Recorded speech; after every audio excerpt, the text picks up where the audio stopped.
할렐루야. 하나님께서 우리의 인도자가 되셔서 우리를 구원해 주시고 영원한 생명의 면류관을 우리에게 이미 예비하신 줄로 믿습니다. 날씨가 한여름이 이제 오지요. 한여름을 지내가고 있는데 지난 주간에도 비가 제법 와서 가뭄이 다 해갈이 되고 이제 본격적으로 더워지기 시작한다고 해요. 여름 되면 목사는 여름이 빨리 갔으면 좋겠다는 생각을 많이 합니다. 그럼 이제 성도님들은 휴가는 언제 가고 그럴지 모르지만 여러분 더위를 믿음으로 잘 이기시길 바랍니다. 그래서 여름 농사를 잘 지으면 가을에 추수할 것이 많아지게 돼요. 그래서 신앙도 똑같습니다. 여름의 믿음을 잘 지켜가면 가을에는 분명히 풍성한 열매를 거둘 날이 우리 앞에 올 줄로 믿습니다. 우리 옆에 분들 손을 좀 따뜻한 마음으로 잡아야 되겠지요. 더워도 손을 꼭 좀 한번 잡으시고 서로 얼굴 보면서 한번 인사했으면 좋겠습니다. 반갑습니다. 세상의 어떤 것과도 바꿀 수 없는 집사님을 다시 만날 수 있어서 기쁘고 행복합니다. 세상에서 가장 하나님이 사랑하시는 집사님에게 은혜와 복이 충만하길 원합니다. 승리합시다. 은혜 받읍시다. 사랑하고 축복합니다. 아멘. 할렐루야. 네, 고맙습니다. 오늘 저는 본문을 중심으로 귀한 존재로 살자라고 하는 제목으로 말씀을 드리려고 합니다. 사람들마다 자존심이 있습니다. 사전적인 자존심의 의미는 남에게 굽힘 없이 자기 몸의 품위를 스스로 높이는 마음이라 그렇게 말하고 있습니다. 누가 인정해 주거나 인정해 주지 않거나 상관없이 스스로 자기를 높이는 마음, 그것이 자존심이라고 합니다. 그런데 자존심보다는 자존감이 높아야 합니다. 자존감이라고 하는 것은 자신만이 지닌 특별한 존재 가치에 대한 인식을 자존감이라고 그렇게 규명하고 있습니다. 문제는 자존심인데 자존심은 스스로 높이는 마음이기 때문에 비교의식이 있습니다. 항상 비교의식이 있어서 외부의 사람이나 말이나 환경의 영향을 아주 많이 받습니다. 내 주변에 어떤 사람이 있느냐, 나보다 능력이 있고 나보다 인품이 훌륭하고 나보다 가진 것이 많은 사람 옆에 있으면 비교의식 때문에 늘 상처를 입고 늘 좌절감을 맛보고 늘 낙심하며 삽니다. 이걸 신앙적인 면에서 대비해 보면 자존감이 높은 성도는 시험에 들기가 쉽습니다. 비교의식 때문이죠. 그래서 시험에 자꾸 넘어지게 되고 어떤 사람의 말이나 행동에 따라 상처를 입게 되기도 합니다. 그래서 학자들은 말하기를 자존감이 높은 것은 불행을 자초하는 행위라 그렇게 말을 합니다. 우리 아이들을 길러갈 때 자존심을 높이도록 기르지 말고 자존감을 높이도록 길러야 합니다. 자존감은 자기 스스로의 가치를 인정하는 것입니다. 다시 말하면 누가 나를 뭐라고 평가하든 그것은 별로 중요하지 않습니다. 내 스스로가 소중한 존재고 나 하나가 존재하는 그 가치를 인정하는 것이 되는 것이죠. 이 자존감은 자신을 존중하는 마음입니다. 나 스스로 나를 함부로 대하지 않고 나 스스로도 나를 귀하게 여기는 마음. 그래서 이 자존감이 높으면 행복 비율이 더 높아진다고 합니다. 자존감이 높으면 늘 행복감을 느끼고 살고, 자존감이 높으면 주도적이라 합니다. 뒤에서 남의 눈치 보고 그렇게 쫓아가는 사람이 아니라 무엇을 해도 앞장서서 주도적이 된다고 하는 거죠.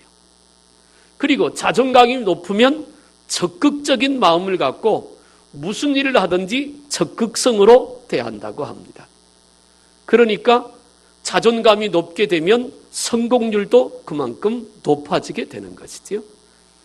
또 자존감이 높으면 긍정합니다. 부정하지 않고 긍정적인 마음, 긍정적인 생각, 긍정적인 말이 많아지는 것입니다. 그래서 자존감이 높으면 높을수록 행복해지고, 자존감이 높으면 높을수록 사람과의 관계가 부드러워지고, 자존감이 높으면 높을수록 성공하기가 쉽다는 것이죠. 반대로 자존감이 낮으면 우울증에 걸릴 확률이 높아진다고 하는 것입니다. 나는 우리 큰사랑교회 성도님 모두가 다, 특별히 자라나는 우리 학생들 모두가 자존심보다는 자존감이 높아지기를 주님의 이름으로 축복합니다.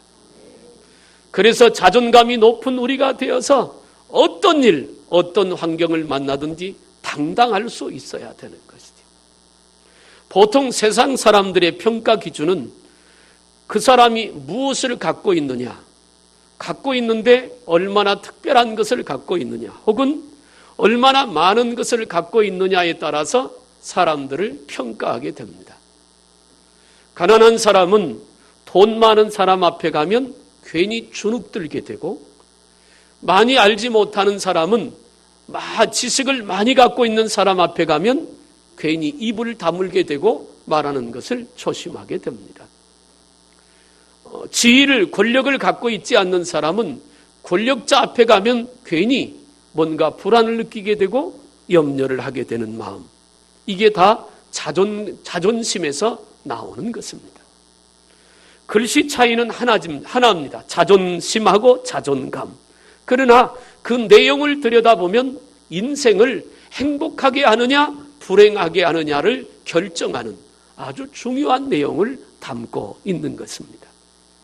저는 오늘 자존심을 말하려고 하는 것이 아니라 자존감을 말하려고 하는데, 그 자존감 중에 더더욱 중요한 자존감은 영적인 자존감입니다. 영적인 자존감. 내가 세상에 수많은 사람들이 삽니다. 예수님은 그 많은 사람들의 한 영혼에 대해서 천하보다 귀한 것이 한 영혼이라고 했습니다. 한 사람이 얼마나 중요하냐, 세상의 어떤 것과도 바꿀 수 없을 만큼 소중한 것이 한 영혼이라고 해요. 그러면 그 한 사람 속에는 나도 포함되어 있는 것입니다.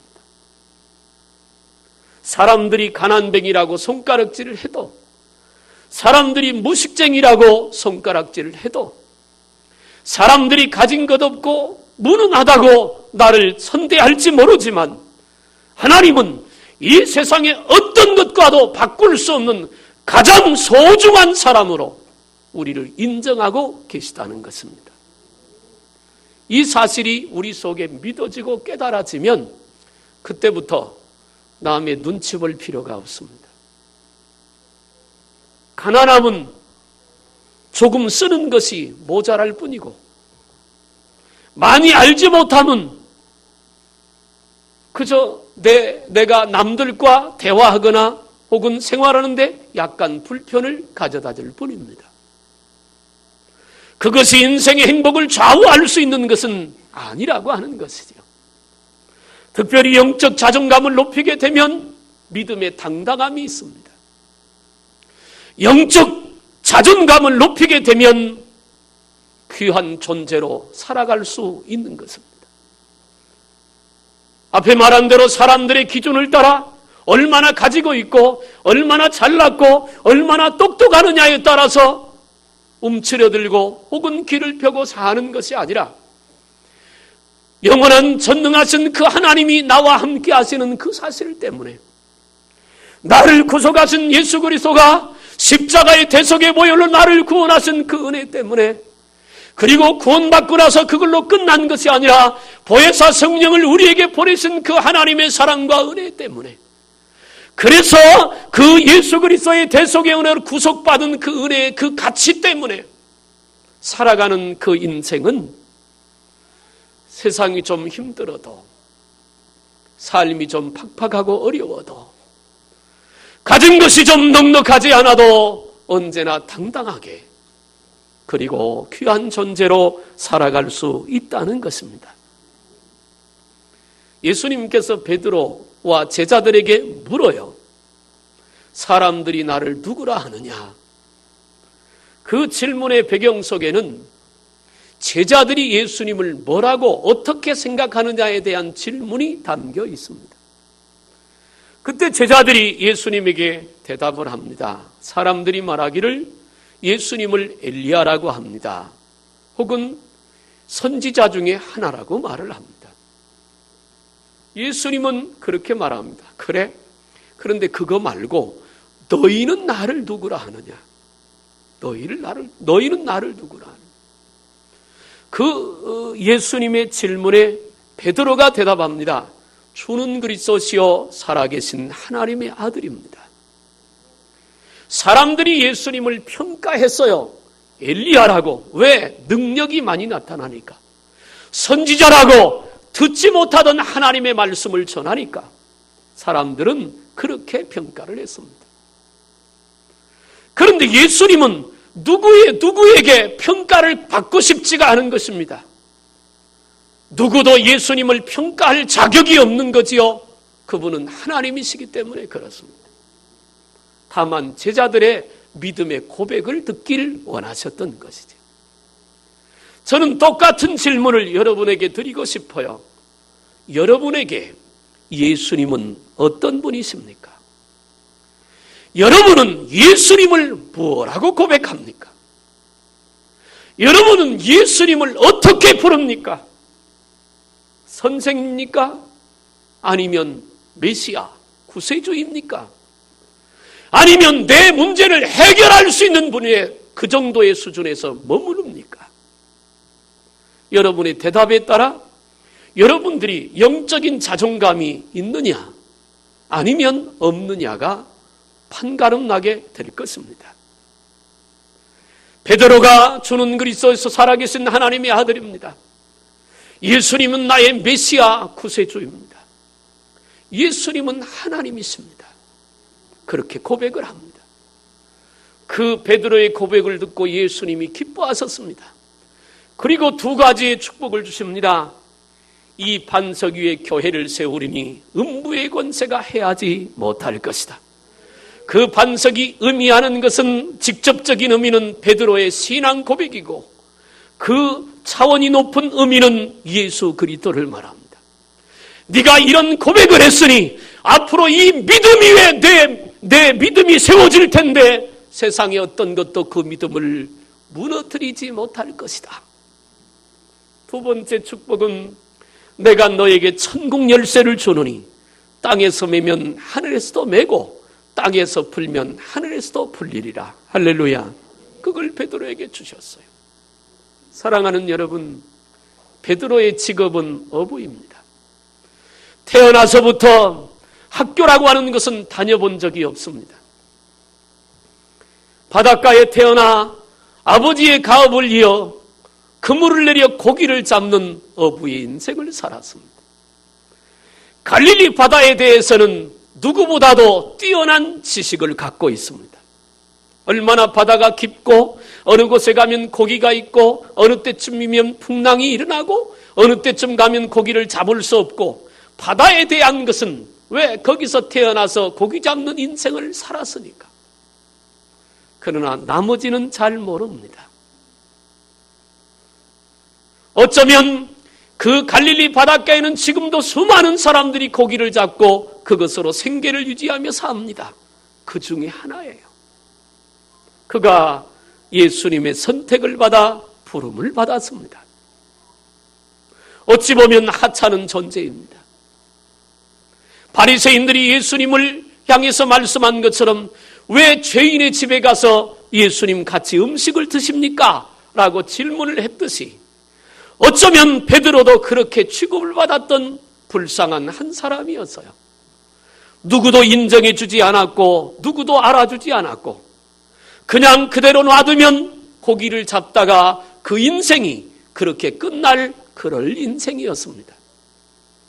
어느 날 예수님이 그를 찾아가 나를 따라오라 부르셨을 때 그물을 버려두고 가족을 버려두고 그는 결단하고 예수님을 따르게 됩니다. 그래서 예수님의 제자가 되었죠. 그가 성령 받기 전에는 제자이긴 제자이지만 그러나 제자다운 삶을 살지 못했습니다. 왜냐하면 영적 자존감이 바로 세워지지 못했기 때문에 그렇습니다.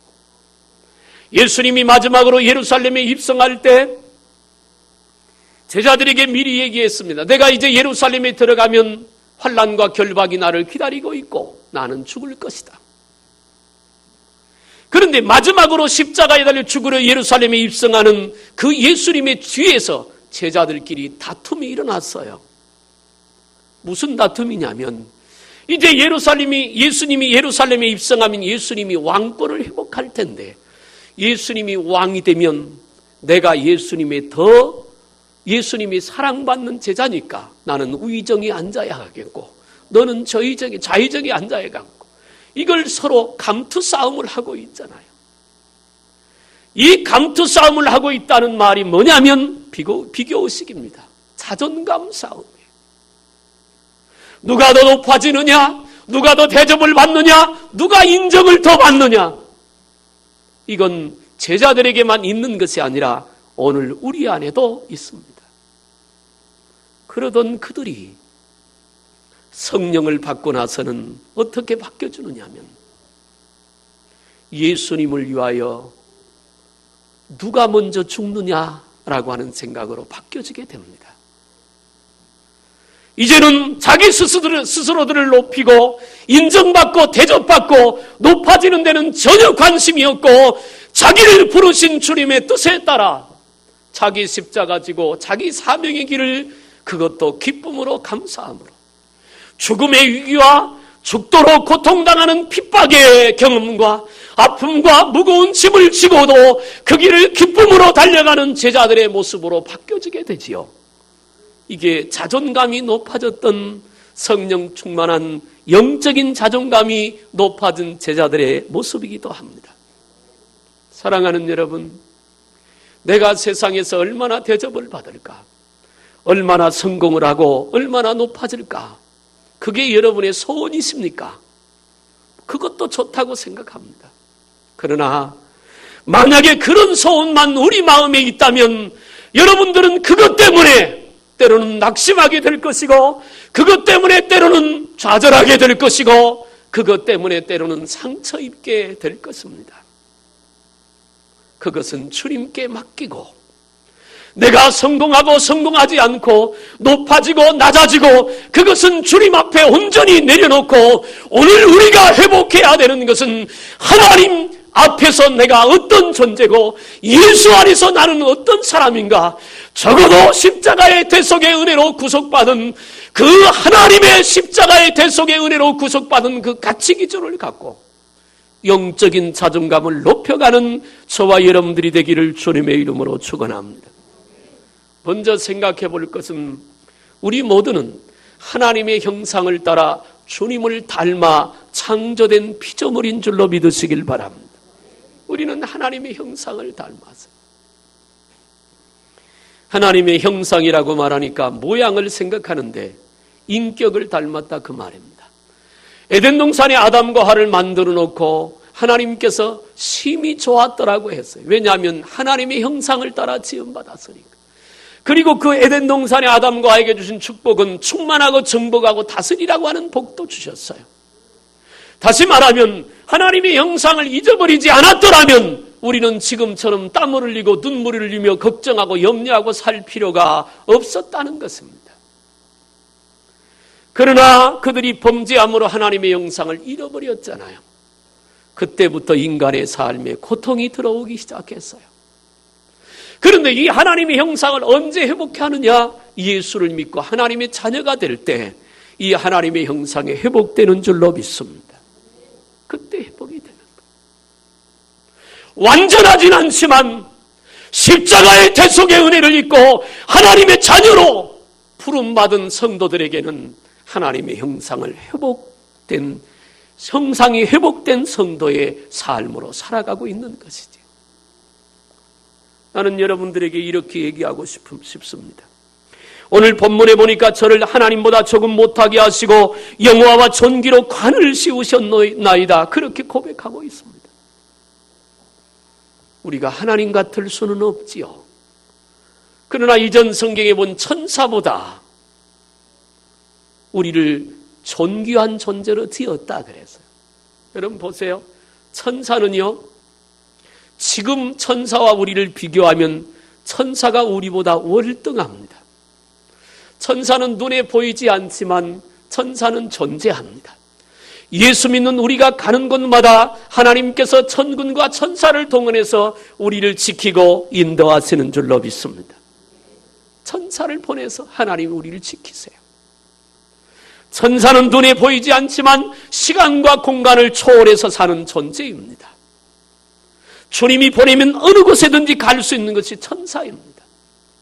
엘리야가 깊은 산속의 성에 갇혔을 때, 아람 군대에 포위를 당했을 때 아침에 종이 일어나 놀라 엘리야를 깨우며 우리가 죽었다고 한탄할 때 엘리야가 말합니다. 야, 너는 저 보이는 아람 군대의 숫자만 보이고 하나님이 보낸 천군과 천사는 보이지 않느냐? 엘리야가 기도하니까 종의 눈이 떠져서 천군과 천사가 아람 군대와 비교할 수 없을 만큼 많이 와서 지키고 있다는 사실을 보게 됩니다. 나는 믿음의 눈을 열어서 여러분들의 삶 속에, 가정에 여러분이 가는 길마다 천사가 함께하는 것을 볼 수 있길 바랍니다. 그런데 아무리 천사가 뛰어난 영적인 능력을 가진 영적인 존재라 해도 우리와고는 비교할 수 없는 존재라는 사실입니다. 천사는, 따라합시다, 영원한 심부름꾼이다. 천사는 영원한 심부름꾼이에요. 천사는 하나님의 자녀가 될 수 없습니다. 천사는 영원한 심부름꾼이지만 우리는 비록 제한된 인생을 살아가는, 육신을 입고 살아가는 인간이지만 우리는 예수 믿으면 하나님의 자녀가 되는, 하나님의 형상을 회복해서 하나님과 함께 사는 복된 성도인 줄로 믿으시길 바랍니다. 가끔은 그런 생각해 봅니다. 성질 한번 부리고 나면, 아니 내가 하나님 형상 닮았다고? 이렇게 성질이 못됐는데? 그래도 하나님의 형상을 닮은 사람들입니다. 우리가 자존감을 회복하는데 첫 번째는 나는 하나님의 형상을 따라 지음받은 하나님의 자녀라고 하는 사실입니다. 두 번째는 우리가 자존감을 바로 세워가는데 절대적으로 필요한 것이 있습니다. 그게 뭐냐면, 따라합시다. 하나님께서 값을 주시고 나를 사셨다. 아멘. 내가 돈 주고 집을 샀습니다. 그러면 그때부터는 내 것입니다. 그래서 내 것에 대한 소유권이 있으니까 누구도 내 것을 함부로 뺏어갈 수가 없습니다. 만약에 누가 내 것을 뺏어가려고 하면 그것은 내가 지켜야 합니다. 법적으로도 보장이 됩니다. 로마서 4장과 5장에 보면 값과 은혜에 대한 비유가 기록되어 있는데, 값은 돈 주고 샀다. 대가를 지불했다. 하루 동안 일을 해서 품삯을 받는 것을 값이라고 합니다. 우리가 죄의 값을 받았습니다. 그게 뭐냐면 사망입니다. 로마서 6장 23절에 죄를 지은다는 죽습니다. 죽음은 두 가지가 있다고 했습니다. 육적인 죽음입니다. 그래서 우리가 죽는 거예요. 만약에 우리가 죄를 범하지 않았으면 영원히 살 것입니다. 그런데 죄 때문에 죽는 거예요. 이게 첫 번째 죽음이. 두 번째 죽음은 영적인 죽음인데 그건 지옥을 가는 거, 멸망을 말합니다. 이것은 왜 오느냐? 죄의 값입니다. 다시 말하면 죄를 지은 자는 생명을 내놓아야 합니다. 그것이 죄의 값입니다. 우리 모두는 죄인이잖아요. 그러니까 우리는 죄값을 지불해야 합니다. 그것이 당연한 거예요. 그건 하나님이 정한 변개할 수 없는 법칙입니다. 은혜는 뭐냐면 거저 주는 게 은혜입니다. 아무런 대가도 없이 거저 주는 것. 그래서 에베소서 2장 8절에 믿음은 하나님이 은혜로 주신 선물이라 그랬어요. 우리가 예수 믿는 것은 우리가 노력하고 애써서 얻은 것이 아니라 하나님이 우리를 많은 사람들 가운데 선택하고 우리 마음속에 은혜를 주셔서 예수를 믿도록 믿음을 선물로 주신 줄로 믿습니다. 그게 은혜예요. 그런데 말입니다. 내가 죄를 지었으니까 내가 죄값을 치러야 되잖아요. 그래서 내가 멸망당해야 지옥 가야 합니다. 내가 망해야 돼요. 왜? 죄를 내가 지었으니까. 자식의 죄를 부모가 대신할 수 없습니다.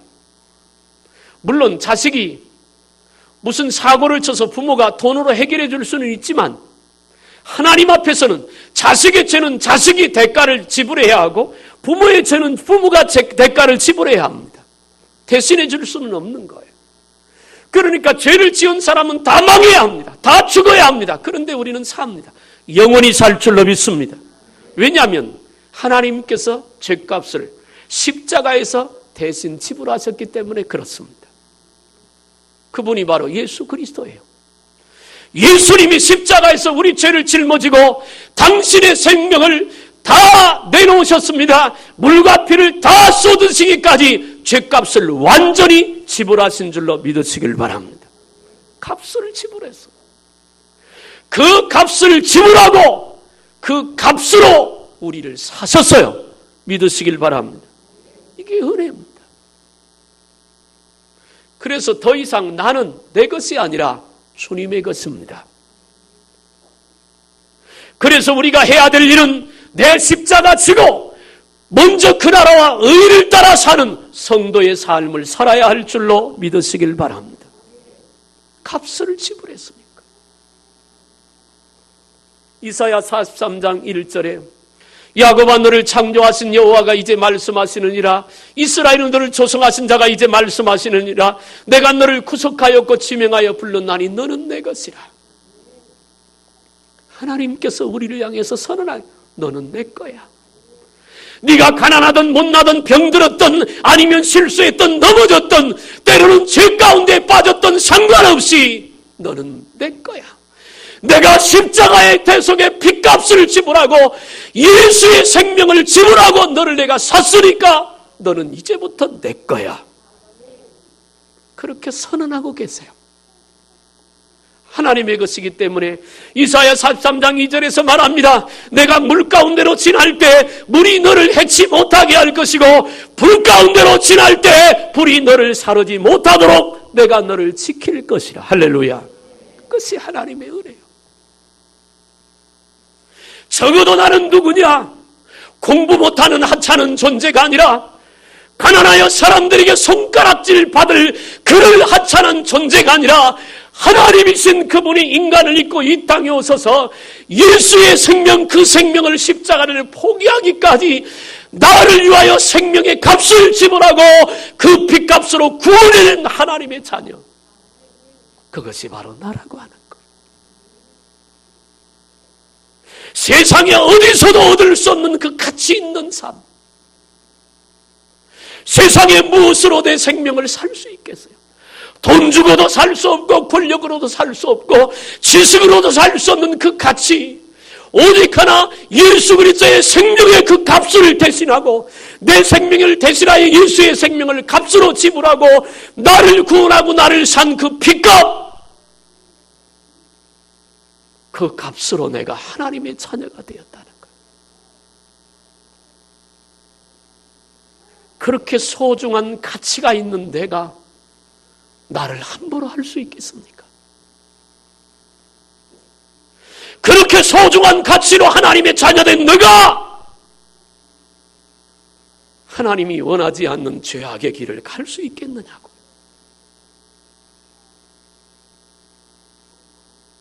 학생들 입장에서 보면 그렇게 예수의 생명을 그 값을 지불하고 구원받은 내가 내 자리에서 내가 할 일을 제대로 하지 않고 엉뚱한 행동을 하고 그렇게 살 수 있겠느냐는 것. 그렇게 살 수는 없는 것이지.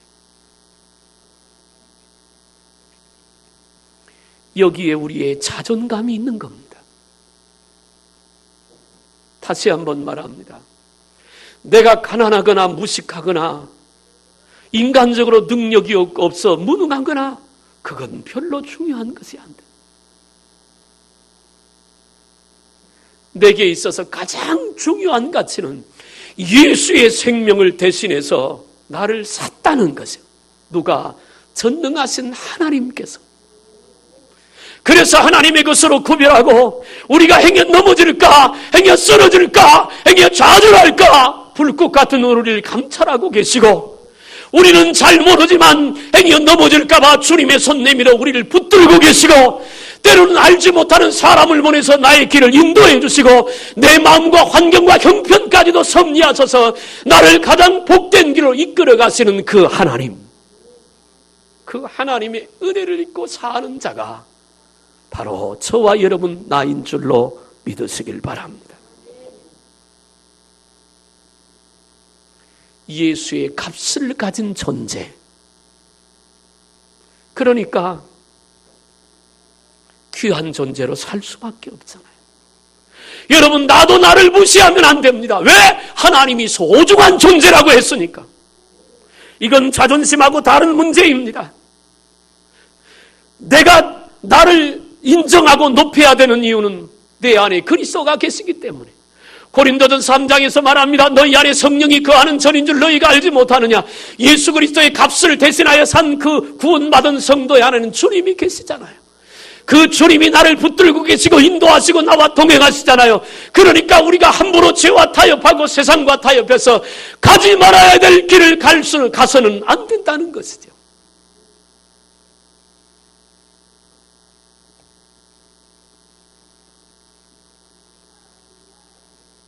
모세가 바로 앞에 섰습니다. 당시에 바로는 전 세계에서 최강대국, 누구도 바로와 대항할 수 없는 신적인 존재입니다. 나중에 기회가 됐으면 이집트 박물관에 한번 가보시면 바로 시대 때 얼마나 찬란한 문화가, 우리 머릿속에는 상상이 안 될 만큼의 찬란한 문화가 있었다는 사실을 알게 됩니다. 더군다나 모세는 그 애굽에서 살인자로 도망 나왔던 사람입니다. 왕자로 40년을 자랐지만 살인자로 쫓겨나 도망 나온 사람, 광야에서 이제 양이나 치는 목동으로 자랐던 사람. 어느 날 하나님이 모세를 불러서 너는 애굽에 가서 바로와 싸워 이스라엘 백성을 건져내라 할 때 모세가 그것을 거절할 수밖에 없는 거잖아요. 왜요? 자기는 너무 작은 존재니까. 이게 자존심입니다. 바로는 자꾸 비교가 되는, 모세는 자꾸 비교되는 거예요. 누구와? 애굽과 비교되고 바로와 비교되고 자신의 형편과 처지와 자기의 능력과 자꾸 비교되는. 그러니까 모세 입에서 나오는 말은 못한다 그겁니다. 그때 하나님께서 모세에게 자존감을 높여주십니다. 능력도 주시고 그리고 확신도 주세요. 그렇게 주님과의 대화를 통해서 모세가 자존감이 높아진, 출애굽기 5장 21절에 모세가 애굽에 내려는 하나님의 지팡이를 손에 잡았더라 그래요. 그리고는 그때부터 모세는 한 번도 주저하거나 한 번도 두려워하거나 한 번도 무서워해 본 적이 없습니다. 왜? 주님 만나고 나서 자존감이 회복됐기 때문에 그렇습니다. 우리가 예수 믿음이 예수를 만나야 되는 이유는 예수님을 정말로 만나고 나면 자존감이 높아지는 거예요. 영적인 자존감, 다른 말로 확신입니다. 확신. 주님이 나와 함께 하시는 확신, 주님이 나를 인도하시는 확신, 주님이 나를 붙잡아 주시고 역사하실 그 확신. 다윗이 골리앗 앞에 설 수 있었던 것도 그것입니다. 이 자존감이 높은 사람, 예수님의 값으로 사서 하나님의 자녀가 된 성도에게 오늘 본문에는 뭐라고 말하느냐면 6절에 보니까 주의 손으로 만드신 것을 다스리게 하시고 만물을 그의 발 아래 두셨으니, 요한복음에서 진리를 알지니 진리가 너희를 자유케 하리라 말합니다. 그 말은 무슨 얘기예요? 예수 안에서 자유하다 그 말이죠. 여러분 어때요? 예수 안에서 자유스럽습니까? 가난해도 괜찮습니까? 뭐가 잘 안 돼도 괜찮습니까? 몸이 좀 아파도 아프니까 불편하긴 하지만 그거 별로 신경 안 쓰고 그냥 자유롭게 사십니까? 난 여러분들이 그렇게 되길 바랍니다. 왜냐하면 예수 안에서 우리는 자유하니까. 정말로 예수 그리스도가 나의 주인이라면 내가 가난한 거 그다지 큰 문제가 되지 않습니다. 몸에 질병 있는 거 그거 큰 문제 안 됩니다. 왜냐하면 주님이 원하시면 언제든지 가난을 부함으로 바꿔놓을 수 있고 병들물 건강으로 바꿔놓을 수 있는 능력이 주님에게 있기 때문에 그렇습니다. 영적인 자존감이 높아서 존귀한 존재로 살아가게 되면 세상의 영향력을 우리에게 주는 것들에서 자유함을 얻게 됩니다. 말씀을 마치려고 합니다. 사도 바울이 자존심이 높았던 사람입니다. 그래서 로마 시민권을 가지고 있던 것에 대해서 얼마나 자랑스럽게 여겼고, 다른 사람보다 공부를 많이 하고 언어에 능통한 것에 대해서, 해박한 지식을 갖고 있는 것에 대해서 대단한 자랑거리고 삼았던 사람이 바울입니다. 사울이었습니다. 그런 그가 다메섹 도상에서 예수님을 만납니다.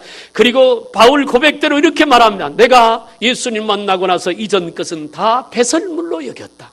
다 버렸다 그 말. 그리고 예수님을 만나고 성령이 충만한 다음부터는 세상의 어떤 것도 바울의 앞길을 막을 수 없었고, 어떤 핍박과 고난과 죽음의 위협도 바울의 가는 길을 막을 수가 없었습니다. 왜? 바울의 최고의 가치 기준은 나를 구원하신 예수 그리스도에게 있었기 때문에 그렇습니다. 만약에 그가 출세와 그리고 명예와 세상의 권력의 가치 기준을 줬다면 바울은 벌써 예수를 포기했을 거예요. 그러나 예수를 만나고 나서 그걸 다 포기했습니다. 왜? 최고가 예수 그리스도, 최고가 영원한 그 나라, 그것이기 때문에 그렇습니다. 그래서 바울은 이렇게 고백했습니다. 나는 날마다 죽노라. 뭐가 죽었을까요? 자존심이 날마다 죽노라. 그리고 뭐가 살았어요? 구원받은 영적 자존감은 날마다 높아지는 것. 순교하는 그 자리까지 굴복하지 않고 갈 수 있었던 이유가 영적인 자존감 때문에 그렇습니다. 말씀을 마칩니다. 사랑하는 여러분, 적어도 나는 하나님의 형상을 닮은 하나님의 자녀입니다. 예수님의 생명을 값으로 치르고 구원받은 하나님의 백성인 줄로 믿습니다. 그러니까 귀한 존재로 사십시오. 죄를 범하고 비참하게 그렇게 살지 말고, 가난해도 하나님 자녀답게, 몸이 아파도 하나님의 백성답게, 우리 학생들 공부가 잘 안 돼도 하나님의 자녀답게 그렇게 삽시다. 무더운 여름을 보내면서 세상과 타협하지 말고 까지 세상 것들을 좀 누리지 못하면 어떻습니까? 어차피 썩어질 육신인데 영원한 그 나라가 우리 안에, 우리 앞에 준비되어 있고, 살아계신 하나님이 우리를 붙들고 계시는 그 은혜 가운데서 내가 세상의 중심인 줄로 믿고 존귀한 존재로 자녀답게 당당하고 씩씩하고 용감하게 사는 믿음의 성도들이 다 되기를 주님의 이름으로 축원합니다. 기도하겠어요. 살아계신 하나님, 쓸데없이 자존심만 높아 때로는 상처 입고 시험에 들었던 적이 있습니다. 하나님의 형상을 닮은 자녀요, 예수님의 생명의 값을 십자가에서 지불하심으로 내가 하나님의 자녀가 되고 영원한 그 나라를 보장받은 세상의 어떤 것과 바꿀 수 없는 귀한 존재라는 사실을 다시 한번 확인해 주셨으니 영적 자존감을 갖고 하나님의 자녀로서 존귀한 존재로 당당하게 살아가는 우리 모두가 되도록 은혜를 내려 주시옵소서. 간절히 원하옵고 예수님의 이름으로 기도하옵나이다. 아멘.